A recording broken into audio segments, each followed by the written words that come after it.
Yo, so it's Bench again. Some things have happened since my last vid on the story of Inazuma. Most importantly, that Kokomi's story got released. Kokomi got released, and I pulled for her. I got C on Kokomi, but there are some bad things to what has pretty much occurred recently in Genshin Impact, and that's that.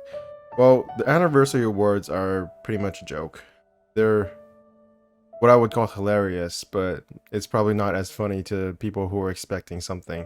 Maybe they will give us something when the anniversary actually happens. Who knows? Maybe this is all just like a big red herring or some kind of misdirection. Similar to what they did with the trailer for 2.1 patch, you know? They put all these voice lines together on different parts of the story and scenes that didn't really match up. So there's been a lot of weird misdirection going on with Mihoyo.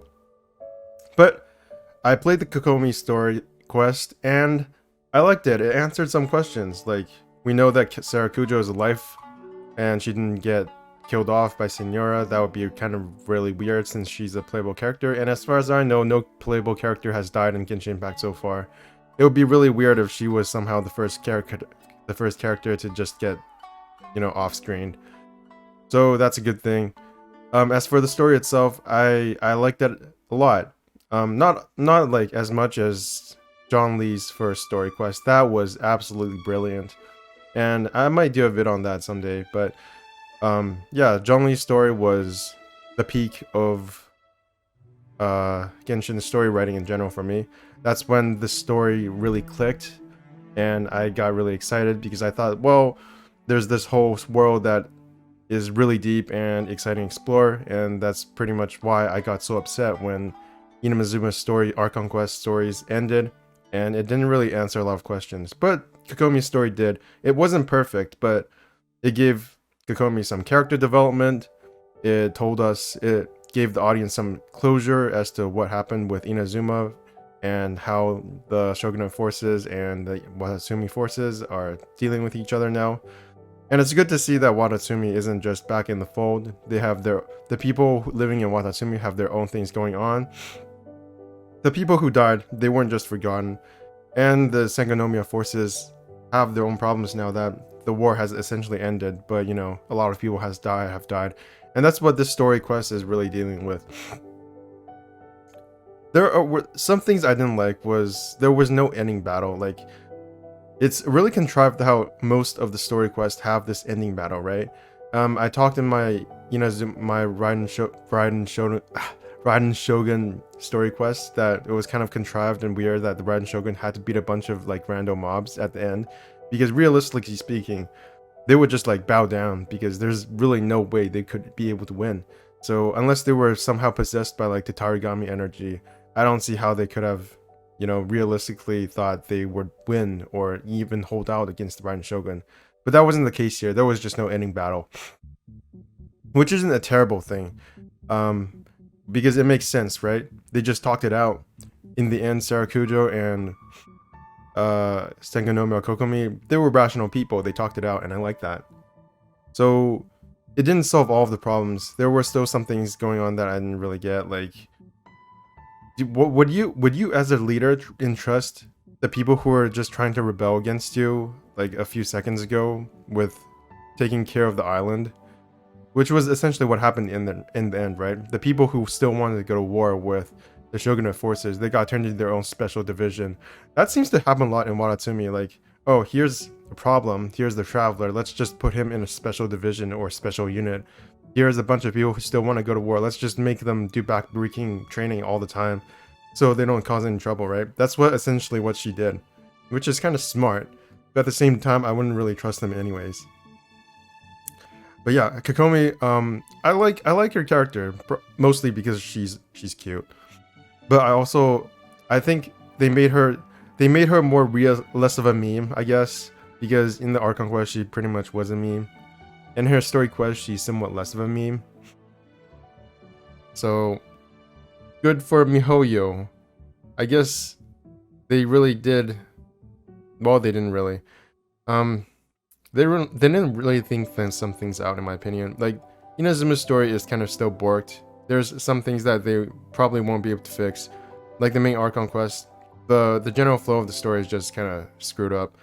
But Kokomi's story quest did bring us some closure. So aside from some of the external non-story related stuff, for me, Inazuma's story has gotten its closure essentially with Kokomi's story quest, and it's pretty good.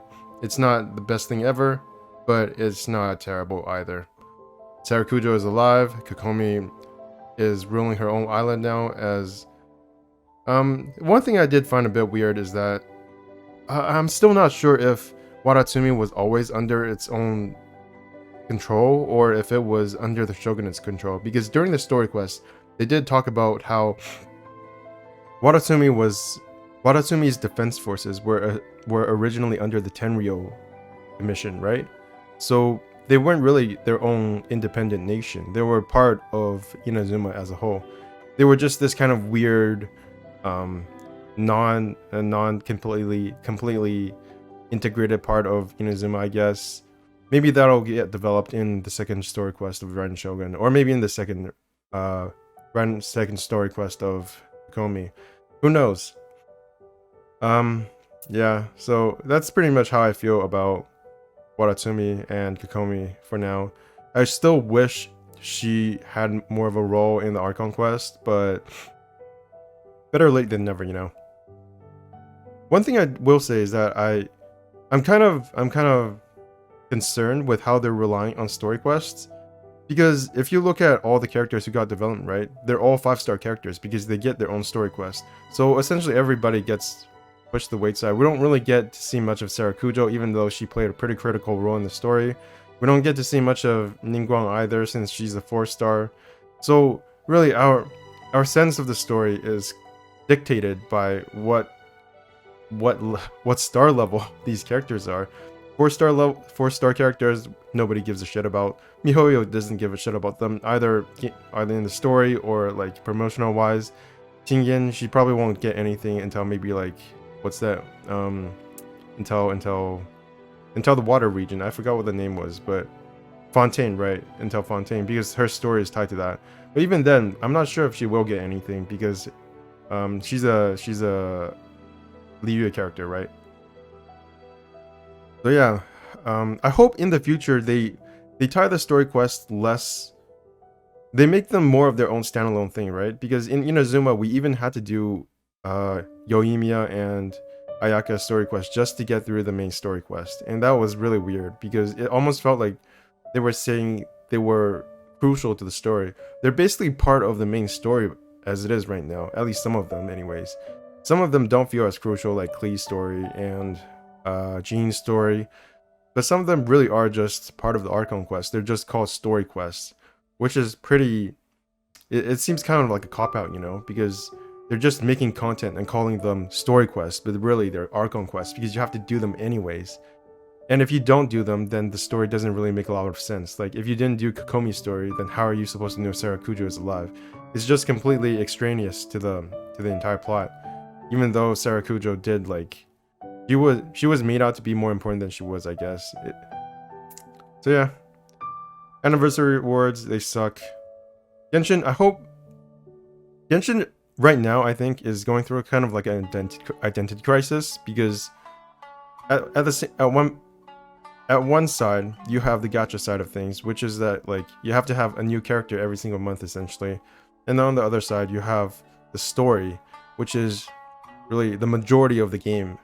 You know, you go around and you open chests, you explore the islands, you do world quests, you do Archon quests, and aside from that, you don't really have that much more content to do. Once you've collected all of the Oculuses, you've collected all of the... what's it called? All of the leveling up mats, and once you've got your Primo Gems, once you've got your chests, then there's really not much to do in the game anymore, right? I've talked about this already. You've basically just got, what's it called? Spiral Abyss, and once you've done your Spiral Abyss, then you finish the game. And maybe that's what Mihoyo wants, but for content creators, it's a really big headache, because you can't create content for a game that's finished, right? How are you supposed to make content for a game that you play for like a week after every like 6 to 7 months? You can't hype that shit up, right? So I think at this point, the major task that Mihoyo is looking at is making content that is repeatable and that lasts, not just story content, even though story is really important. And I think with Inazuma, their story quest, their storytelling has fallen down by the wayside a bit. And with Kokomi's quest, I think that has been recovered somewhat. At least it gave Inazuma some kind of closure, and I'm sure there's still another island left. So we're probably going to go to a region somewhat like, something like Ajdaha, right? There's still going to be one more boss in Inazuma at least, and we know there's one more island because there's 6 islands in total. That was announced to us, I think, in 2.0 or 1.6, I forgot. But that's, you know, there are like spoilers and leaks and shit like that you can go look at, and I have, so I know what's going on. But if you don't want to know about the leaks, then really there's no forcing you, and you don't have to. I think this game is way more enjoyable without leaks. Like, I regretted reading some of the leaks. It's just so, but my mentality, my OCD, I am compulsive. I'm a compulsive person. I look at a leak, I see something shiny, I want it. That's what happened with Kokomi. And I really don't give a shit about meta.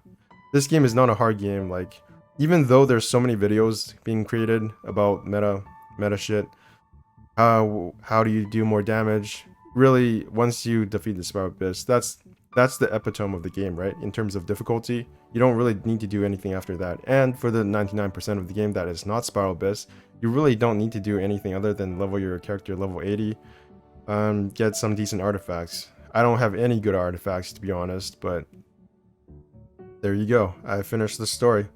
I can get to floor 11 of the Spiral Abyss, and I get most of the Primo Gems. I'm done. And this is, with the end of Kokomi's story quest, I think this really is the end of the majority of Inazuma's content. Of course, there's still the last island and Enkanomiya. I think that's being set up, but I have no idea what's going on there. I know I have the basic gist of what will happen in the future of the story. There's leaks, again, but I don't think most of it is going to have to do with Watatsumi and the Shogunate again.